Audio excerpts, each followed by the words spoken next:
ये है मंगोलिया, दुनिया का 18वां सबसे बड़ा कंट्री जो 99.7% बिल्कुल खाली है। मंगोलिया की सारी पॉपुलेशन इस छोटे से व्हाइट हाईलाइटेड एरिया में रहती है और इसीलिए ये शायद दुनिया का सबसे खाली कंट्री भी है। लेकिन बहुत ही इंटरेस्टिंग बात यह है कि मंगोलिया हमेशा से इतना खाली नहीं था। 18वीं सदी में मंगोलिया की आबादी 10 लाख थी, लेकिन फिर कुछ ऐसा हुआ कि एक झटके में मंगोलिया से 8 लाख लोगों का सफाया हो गया। मंगोलिया के इस अजीब से पॉपुलेशन पैटर्न के पीछे उसकी ज्योग्राफी और हिस्ट्री में होने वाले 2 वाकयात का बहुत बड़ा हाथ है। सच ये है कि आज की वीडियो में हम जानने वाले हैं मंगोलिया जैसे तारीखी और खूबसूरत कंट्री की वो दास्तान जो शायद आप में से बहुत कम लोग जानते होंगे। सबसे पहले मंगोलिया की ज्योग्राफी के बारे में जानते हैं। मंगोलिया दुनिया का सबसे बड़ा लैंडलॉक्ड कंट्री है क्योंकि इसके किसी हिस्से के साथ कोई समुद्र नहीं लगता। मंगोलिया के नॉर्थ में रशिया है और साउथ में चाइना है। मंगोलिया से करीब तरीन समुद्र भी 700 किलोमीटर दूर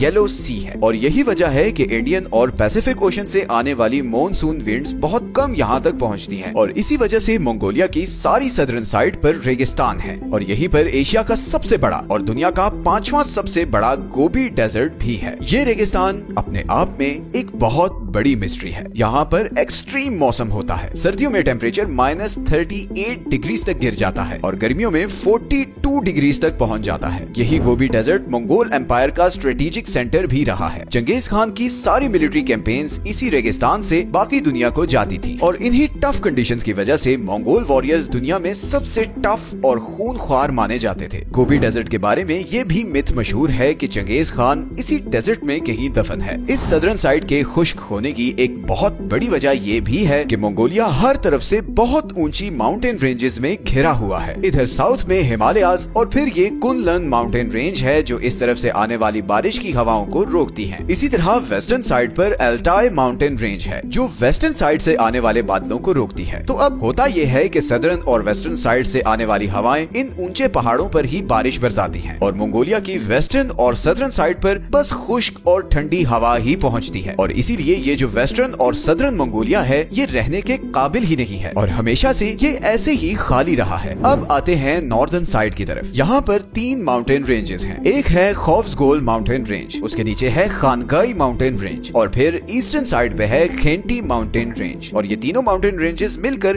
कुछ ऐसा ट्रायंगल सा बनाती हैं जिसकी वजह से वेस्टर्न, सदर्न और नॉर्दर्न साइड से आने वाली खुश्क और ठंडी हवाएं इस ट्रायंगल वाले एरिया तक नहीं पहुंचती और यही वजह है कि जहां बाकी मंगोलिया का टेम्परेचर -40 डिग्री तक गिर जाता है वहीं इस ट्रायंगल में मिनिमम टेम्परेचर बस -2 तक ही गिरता है और इसीलिए मंगोलिया का कैपिटल उलान बाटर भी इसी ट्रायंगल में ही है। ये मौसम की शिद्दत ही वो फैक्टर है जिसकी वजह से पूरे मंगोलिया में सिर्फ यही एरिया कुछ भी उगाने या एग्रीकल्चर के काबिल है। बट ये एरिया मंगोलिया के टोटल एरिया का सिर्फ 0.4% बनता है। इसी तरह पूरे मंगोलिया में सबसे ज्यादा बारिश भी इसी ट्रायंगल में होती है। गो के ये सिर्फ 350 मिलीमीटर बारिश है पर फिर भी आपको मैप में नॉर्थन साइड पर लश ग्रीन एरियाज नजर आ रहे होंगे। अब इंटरेस्टिंग बात यह है कि इतनी थोड़ी बारिश से यहाँ पर इतनी ग्रीनरी कैसे होती है। इसमें एक बार फिर इन 3 माउंटेन रेंजेस का रोल है। आपने ज्योग्राफी में erosion of the soil from the mountain वाला कॉन्सेप्ट पढ़ा होगा कि जब बारिश होती है तो पहाड़ों से सारे मिनरल्स उस बारिश के पानी के साथ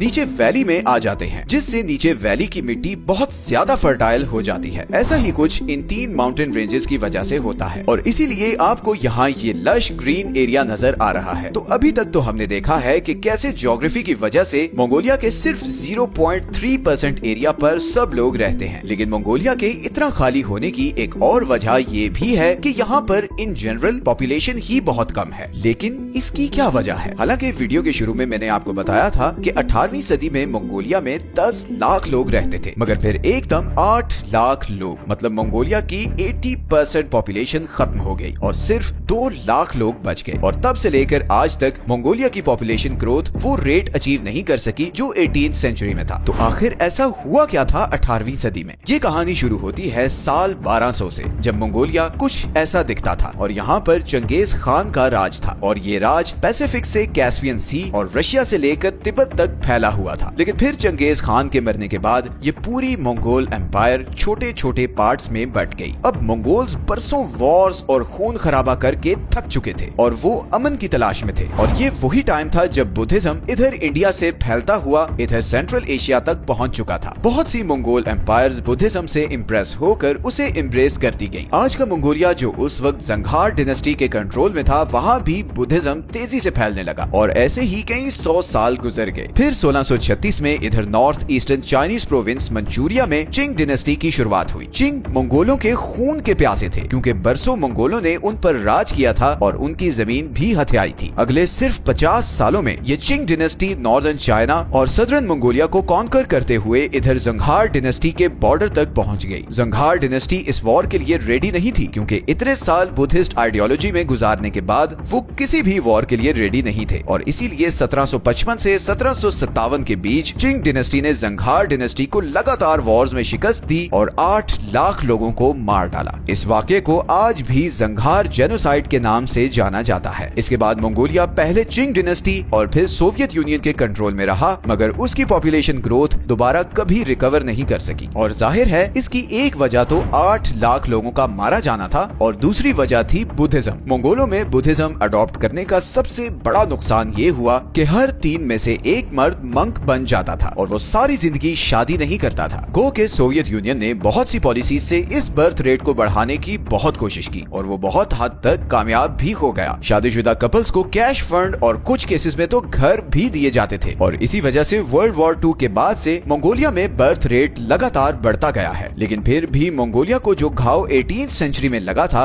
वो आज भी नहीं भरा है। बुद्धिज्म आज भी मंगोलिया का डोमिनेंट रिलीजन है और आज भी मंगोलिया में बहुत से मर्द सारी जिंदगी शादी नहीं करते और ये फैक्ट मंगोलिया के इस पॉपुलेशन पैटर्न को बिल्कुल भी इम्प्रूव नहीं कर रहा। तो आज की वीडियो में हमने देखा कि कैसे मंगोलिया की हार्श ज्योग्राफी और उसकी हिस्ट्री ने इस सारे पॉपुलेशन पैटर्न को शेप किया है। अगर आप ऐसी ही ज्योग्राफी से रिलेटेड वीडियोस देखने में इंटरेस्टेड हैं, तो हमने अपने चैनल पर ऐसी सारी वीडियोस की एक प्लेलिस्ट बनाई है जिसमें आप ऐसी सारी वीडियोस एक ही क्लिक में और एक ही सिटिंग में देख सकते हैं। आज की वीडियो अच्छी लगी है तो इसे लाइक और चैनल को सब्सक्राइब जरूर कर लें। मिलते हैं नेक्स्ट वीडियो में एक और इंटरेस्टिंग टॉपिक के साथ। अपना ख्याल रखें। अल्लाह।